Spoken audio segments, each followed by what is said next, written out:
Assalamualaikum warahmatullahi wabarakatuh. Hari ini kita berjumpa kembali dalam materi IPA yang kedua, yaitu perkembangbiakan hewan atau cara perkembangbiakan hewan.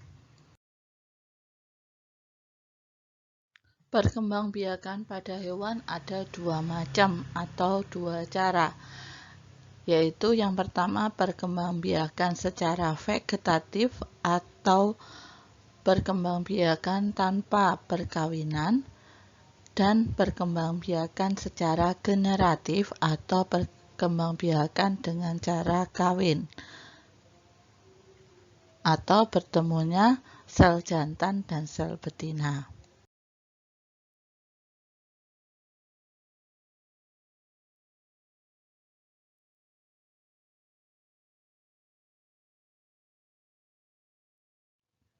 Perkembangbiakan pada hewan yang pertama adalah perkembangbiakan hewan secara generatif.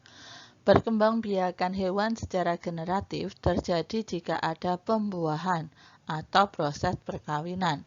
Pembuahan adalah proses peleburan sel kelamin jantan dan sel kelamin betina.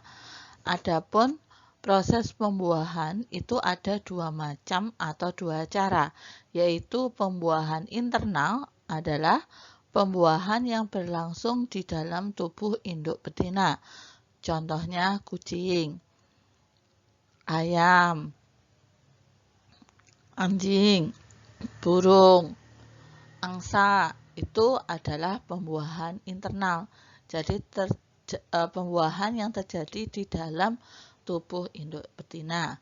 Sedangkan pembuahan yang kedua adalah pembuahan eksternal. Adalah pembuahan yang berlangsung di luar tubuh induk betinanya. Jadi si jantan mengeluarkan sel kelamin jantannya atau sel telur atau sel spermanya itu di luar tubuh, kemudian sel induk betina juga begitu, mengeluarkan sel telurnya itu di luar, kemudian karena perantara air atau perantara air, ini biasanya adalah hewan-hewan air, itu dia akan bertemu antara sel kelamin jantan dan sel kelamin betina di luar, kemudian terjadilah pembuahan. Itu namanya pembuahan eksternal. Contohnya ikan, katak, itu adalah pembuahan eksternal.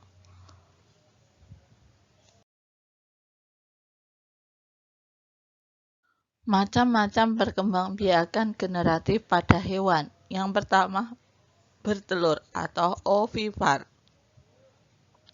Jadi untuk mengingat lebih baik itu O itu kan bulat seperti telur, maka itu adalah bertelur. Adalah perkembangbiakan hewan secara bertelur disebut ovipar.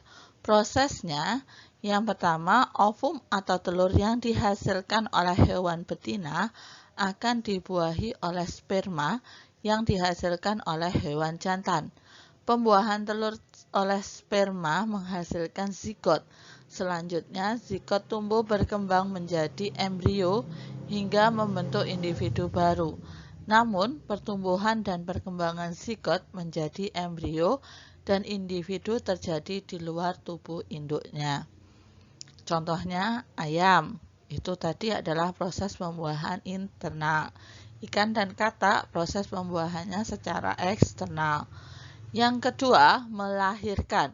Melahirkan berarti vivipar. Vivipar itu adalah melahirkan.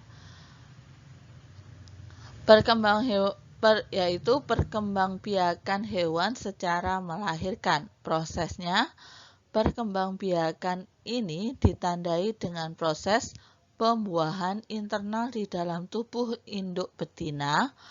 Kemudian ovum yang telah dibuahi oleh sperma tersebut berubah menjadi zigot. Kemudian zigot tumbuh menjadi embrio dan berkembang di dalam rahim. embrio memperoleh makanan langsung dari induk betina. Pada saat embrio di dalam rahim disebut proses hamil. Kemudian berakhir dengan proses melahirkan atau mengeluarkan anaknya dari rahim, itu dari perut betina, itu namanya melahirkan. Contohnya kanguru, paus, kuda, kucing, anjing, dan lain-lain.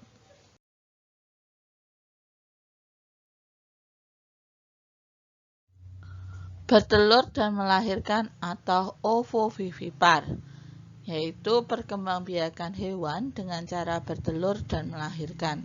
Jadi sebenarnya hewan itu bertelur tetapi menyimpan telurnya di dalam tubuh betinanya sehingga seakan-akan dia mengeluarkan anaknya dari perut.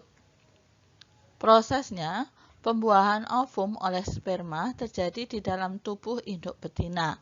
Setelah terjadi pembuahan, terbentuklah zigot. Zigot tumbuh menjadi embrio di dalam telur pada tubuh induk. Selama pertumbuhan, embrio memperoleh makanan dari cadangan makanan yang ada di dalam telur, bukan langsung dari induk. Embrio kemudian tumbuh menjadi calon bayi. Setelah pertumbuhan sempurna, induk betina akan melahirkan bayinya. Jadi, sebenarnya dia mengalami dua proses.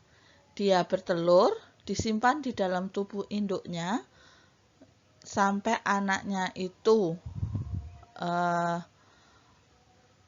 siap untuk dilahirkan atau sempurna, jadi punya kaki, punya sayap, atau yang hiu itu sudah jadi hiu kecil. Nah, itu adalah proses. Kemudian setelah bayinya sempurna, dia akan mengeluarkan dari tubuh induk betinanya. Itu adalah proses ovovivipar.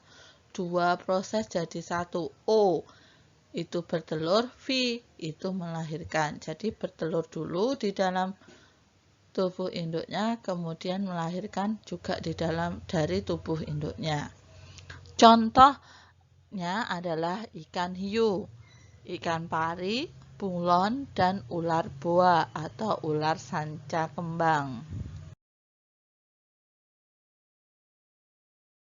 Perkembangbiakan hewan yang kedua adalah perkembangan hewan secara vegetatif, yaitu perkembangbiakan hewan tanpa melalui perkawinan. Macam-macam perkembangbiakan hewan secara vegetatif adalah yang pertama dengan menggunakan tunas. Contoh hewan yang berkembang biak dengan pembentukan tunas adalah anemon laut. Biasanya digunakan untuk sembunyi ikan Nemo dan hidra. Tunas pada anemon laut tumbuh pada tubuh induk anemon laut. Tunas tersebut mirip dengan induk. Ketika tunas sudah dapat hidup mandiri, tunas akan memisahkan diri dari tubuh induknya. Sedangkan pada hidra, tunas kecil hidra tumbuh menjadi hewan baru yang melekat pada induknya. Lama-kelamaan tunas itu akan lepas dari induknya dan menjadi hewan dewasa yang bebas.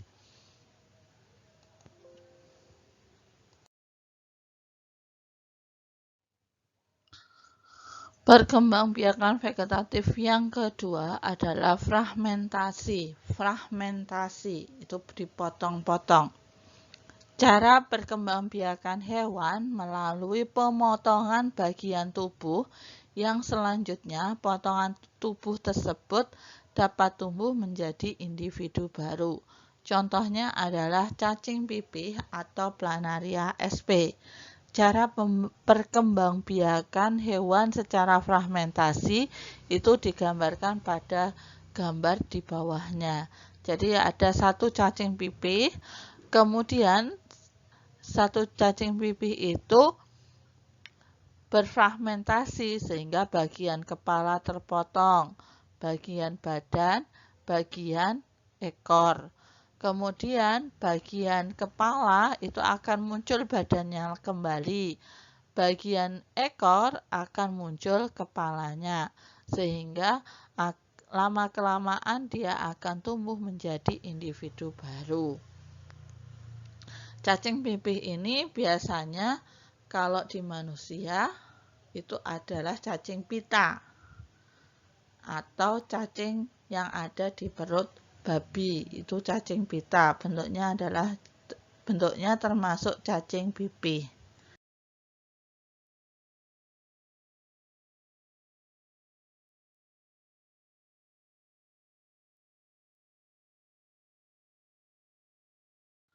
Cara perkembangbiakan vegetatif ketiga adalah partenogenesis, yaitu cara perkembangbiakan hewan tanpa melalui proses pembuahan.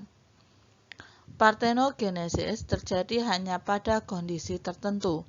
Contohnya, ketika hewan betina tidak mampu menemukan pasangan hewan jantan dalam waktu relatif lama, maka komodo betina tersebut dapat mengalami partenogenesis sehingga kelestarian komodo tetap terjaga. Jadi, komodo betina itu apabila tidak ada komodo jantan, itu dia masih bisa melahirkan atau menghasilkan keturunan baru tanpa melalui perkawinan dengan komodo jantan. Contoh hewan yang mengalami partenogenesis adalah komodo. Perkembangbiakan yang terakhir adalah membelah diri. Membelah diri adalah cara perkembangbiakan pada hewan bersel satu.